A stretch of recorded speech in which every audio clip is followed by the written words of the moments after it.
भीख मांगने वाले कभी किसी चीज का इंतखाब नहीं कर सकते। आपको याद होगा खबर सामने आई है कि दुनिया की सबसे बड़ी बिल्डिंग जो कि इंडिया के शहर गुजरात सूरत में बनाई गई है, उसने यूएस की पेंटागन बिल्डिंग को भी पीछे छोड़ दिया है, जो कि 80 साल पुरानी बिल्डिंग थी और 80 साल से वो दुनिया की सबसे बड़ी बिल्डिंग के तौर पर जानी जाती थी। यूएस का मिलिट्री हेडक्वार्टर था, जिसको इंडिया ने बीट कर दिया है, जिसने हर पाकिस्तानी का दिल चीर कर रख दिया। CNN ने रिपोर्ट दी है जिसमें बताया गया है कि सूरत में एक बहुत बड़ा दफ्तर है, दुनिया का सबसे बड़ा ऑफिस जो है वो अब इंडिया के अंदर है, सूरत के अंदर है। सबसे पहले पेंटागन था सबसे बड़ा, अब इंडिया के अंदर। कहते हैं भारत की तारीफ क्यों करते हैं आप? भाई खुद आता ना, बांग्लादेश की तारीफ कर लेते हैं, अब तो अफगानिस्तान की भी तारीफ करें तो फिट पड़ जाती है आप पे, क्योंकि आप बस्तियों पे जा रहे हैं मुसलसल। लेकिन इस बिल्डिंग के बाद दुनिया में डायमंड के रेट ऊपर नीचे जो हो गए ना, वो इंडिया करेगा। Poverty in India fell by 10% in 5 years. Pakistan के अंदर लोग गुर्बत की लकीर से नीचे रह रहे हैं, उनकी शरह 40% तक पहुंच चुकी है। क्योंकि हमने अमेरिका के ऊपर इल्ज़ाम लगाया, जो कि अब साबित हो गया कि वो गलत इल्ज़ाम था, और हमारे वज़ीर आज़म ने लगाया उस वक्त के, यानी जो रियासत के सरबराह हैं उन्होंने लगाया, चीफ एग्जीक्यूटिव ने।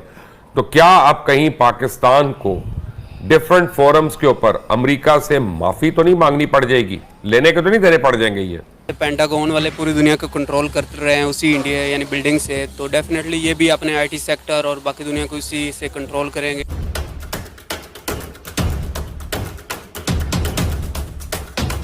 नमस्कार दोस्तों, पिछले 80 सालों से अमेरिका के पास सबसे बड़ी ऑफिस बिल्डिंग का खिताब था और वो था पेंटागन। लेकिन अब यह खिताब भारत के नाम होने जा रहा है, क्योंकि सितंबर के महीने में प्रधानमंत्री मोदी सूरत डायमंड बोर्ड ऑफिस का इनॉग्रेशन करने जा रहे हैं, जो कि सूरत में निर्माण किया गया है पिछले 4 सालों में। इसकी जो लंबाई चौड़ाई है वो पेंटागन से भी ज्यादा है और ये अब दुनिया का सबसे बड़ा ऑफिस के नाम से जाना जाएगा। आपको ये पता हो कि सूरत को डायमंड कैपिटल कहा जाता है। पूरी दुनिया के 90% डायमंड की कटिंग और फिटिंग सूरत में की जाती है और इसी को और बढ़ावा देने के लिए प्रधानमंत्री मोदी ने इस ऑफिस का निर्माण करने का निर्णय लिया था और वो अब बनकर तैयार हो चुका है। पूरे वर्ल्ड मीडिया में ये न्यूज फैली हुई है और इस न्यूज की खबर पाकिस्तान तक ही पहुंच गई है, जिसको देखकर पाकिस्तान मीडिया, वहां की जनता में आग लगी हुई है। और क्या विशेष बातें हुई, आप खुद डिबेट में देखिए।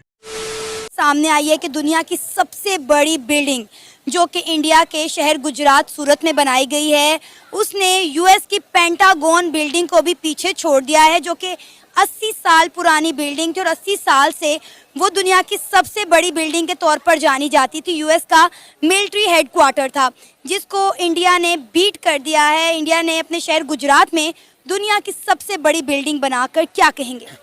जी, मैं यही कहना चाहूँगा कि इंडिया ने किस फील्ड में किस कंट्री को बीट नहीं किया। आप IT सेक्टर देख लें, आप उसका इंडिया की एक्सपोर्ट्स देख लें, आप उसके साथ साथ इंडिया का जो डेवलपमेंटल मॉडल है, इंडिया का इंफ्रास्ट्रक्चर है, कोई एक आप इंडिया का प्रोजेक्ट देख लें, इंडिया ने किस प्रोजेक्ट में किस कंट्री को बीट नहीं किया। इंडिया चंद्रयान जब इंडिया का फेल हुआ, हम लोग उस पर जो है अपनी दादें वसूल करते रहे कि इंडिया का जो मिशन था वो नाकाम हो गया है। हम लोग उस पर खुश होते रहे, हमें ये नहीं पता था कि 2 साल बाद वो कामयाब हो जाएंगे और हम लोग वहीं के वहीं पर रहेंगे। हम आज भी वहीं पर हैं, उनका मिशन कामयाब हो गया। अब हमारी सफ़ों में जो है वो खलबली मची हुई है, सफ़े मातम बिछी हुई है कि इंडिया जो है वो आसमान तक चला गया, हम लोग अभी तक यहीं पर हैं, हमारे साथ कुछ नहीं हुआ। हम तो ज़मीन पर ही तरक्की नहीं कर सके, आसमान पर जाना तो बहुत दूर की बात है। कुछ दिन पहले इंडिया के प्राइम मिनिस्टर नरेंद्र मोदी ने एक स्टेटमेंट दी थी। उन्होंने कहा था, फ्रांस में उन्होंने ये स्टेटमेंट दी थी, उन्होंने कहा कि इंडिया में टैलेंट भी है, इनोवेशन भी है, इंडिया में टेक्नोलॉजी भी है, इंफ्रास्ट्रक्चर भी है। जो इन्वेस्टर इंडिया में आकर इन्वेस्ट करेगा, इंडिया उसको जो है भारी रिटर्न्स देकर जाएगा। मतलब देखिए इंडिया के प्राइम मिनिस्टर कितने कॉन्फिडेंस से जब ये बात कह रहे हैं कि यहाँ पे इंफ्रास्ट्रक्चर भी है, इनोवेशन भी है। तो जब एक मुल्क का प्राइम मिनिस्टर इस तरह के बयानात देता है दूसरे मुल्कों में जाकर, तो डेफिनेटली उनकी आवाम में भी एक कॉन्फिडेंस डेवलप होता है। जी बिल्कुल, आपने सही कहा है कि जब प्राइम मिनिस्टर अपनी आवाम को ओन करता है तो आवाम में जो है वो एक कॉन्फिडेंस बूस्ट होता है। हमारे मुल्क में तो सूरत हाल ये तक है कि हमारी जो पॉलिटिकल लीडरशिप है वो अपने कारकुनान को ओन करने के लिए तैयार नहीं है। आवाम तो बहुत हाई लेवल की बात है।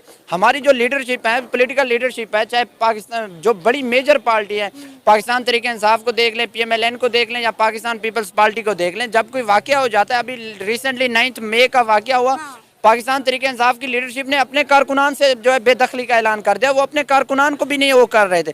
जब हमारे पॉलिटिकल लीडर्स अपनी आवाम को ओन नहीं कर रहे, जो उनकी लिमिटेड ऑडियंस है, तो पाकिस्तान 25 करोड़ का मुल्क है, जब हमारी लीडरशिप हमें ओन नहीं कर रही तो बाहर के आने वाले इन्वेस्टर्स को किस तरह ओन करेगी। और सेकेंडली, इन्वेस्टर्स तब भी आता है मुल्क में इन्वेस्टमेंट करने के लिए जब उसको कोई इन्वायरमेंट मिलता है, जब उसको कोई प्रोटोकॉल दिया जाता है। हमें इन्वेस्टर्स की ज़रूरत है, इन्वेस्टर्स को पाकिस्तान की ज़रूरत नहीं है। दुनिया में बहुत बड़ा मुल्क दुनिया है, 256 मुल्क हैं, वो किसी भी मुल्क में जाकर अपनी इन्वेस्टमेंट कर सकते हैं। अगर हमें ज़रूरत है तो हमें उनके लिए कोई एनवायरनमेंट भी प्रोड्यूस करना पड़ेगा, हम जो कि हमारे पास नहीं है। पॉलिटिकल इंस्टेबिलिटी इस लेवल तक की है कि हम लोग आपस में, हमारे स्टेक होल्डर्स बैठने के लिए तैयार नहीं है। जब हम आपस में एक दूसरे के साथ बैठने के लिए तैयार नहीं है तो बाहर मुल्क का इन्वेस्टर्स आकर हमारे मुल्क में इन्वेस्टमेंट क्यों कर जाहिर है सर, ये 21वीं सदी है और ये टैलेंट और टेक्नोलॉजी की बुनियाद पर ही आगे जाएगी। हम हर वक्त कैमरे के आगे गला फाड़ फाड़ के कहते हैं कि पाकिस्तान में बहुत टैलेंट है। CNN ने रिपोर्ट दी है जिसमें बताया गया है कि सूरत में एक बहुत बड़ा दफ्तर है, दुनिया का सबसे बड़ा ऑफिस जो है वो अब इंडिया के अंदर है, सूरत के अंदर है। सबसे पहले पेंटागन था सबसे बड़ा, अब इंडिया के अंदर सूरत है। नहीं सर, इंडिया को सब पता होता है, वही बात है ना, टैक्टिक्स होती है। इंडिया को सब पता है, लेकिन खुद अगर बोल देंगे उसमें मजा कहाँ है। CNN बोलेगा तब मजा आएगा ना, इसलिए खुद चुप रहो, खुद बोलो कि इनॉग्रेट हो गया, बन गया, बाकी दुनिया को करने दो कैलकुलेशन। ये तरीके होते हैं एडवर्टाइजमेंट के, आपको भी पता है सर ये चीज है। अच्छा, अब इसके बाद देखें ना, ये सूरत का जो है ये आपको वो हमारे यहाँ पर मिसाल है कि काम वो है जो जिसे दुनिया बोले, ये यहाँ पर ये मिसाल होती है। बिल्कुल बिल्कुल ऐसा ही है, ऐसा ही है। तो सर ये हुआ है कि सूरत, ये गुजरात में 3 सिटीज बना रहे हैं। एक आपको गिफ्ट सिटी का आपको पता है, एक ढोलेरा है जो स्मार्ट सिटी इंडस्ट्रियल बना रहे हैं, और ये है तीसरा ड्रीम सिटी, जिसका ड्रीम सिटी है diamond research and mercantile city. ठीक है, तो ये पूरी एक डायमंड की इंडस्ट्री जितनी भी है उसको एक कंबाइन करके एक अच्छी जगह पे, एक तरीके से समझ लें कि डायमंड इंडस्ट्रियल पार्क जैसे होता है वैसा बना रहे हैं। तो ये सूरत में बन रहा है, ये 2000 एकड़ पे बन रहा है, और ये पूरा कंप्लीटली तैयार होके जो खुलेगा वो होगा 2030 में। अब इस ड्रीम सिटी के अंदर 35 एकड़ पे ये आपका सूरत डायमंड ब्राउज बना है, जो दुनिया की सबसे बड़ी अब ऑफिशियली बिल्डिंग बन चुकी है। 80 या 90 सालों बाद पेंटागन का जो खिताब था कि दुनिया की सबसे बड़ी ऑफिस, उसको छीन के अब ये बन गए हैं। तो अब सूरत डायमंड ब्राउज सर इस तरीके से समझें कि अब दुनिया में पहले क्या होता था कि दुनिया के 95% diamonds cut and polish India में होते थे, ठीक है, लेकिन इस बिल्डिंग के बाद दुनिया में डायमंड के रेट ऊपर नीचे जो हो गए ना वो इंडिया करेगा। ट्रेडिंग, ये ट्रेडिंग ऑफिस है, इसके अंदर कोई भी फैक्ट्रीज या वर्कशॉप्स नहीं है, वो अभी बाकी ड्रीम सिटी में बनेंगी। इस 35 एकड़ में सिर्फ ऑफिस और ट्रेडिंग ऑफिस हैं आपकी, जो दुनिया से जैसे कच्चा डायमंड खरीदना है या तैयार डायमंड बेचना है या आपस में डीलिंग करनी है, ये वो है। दोस्तों, आपको अगर वीडियो अच्छा लगा तो इसे कर दीजिए लाइक।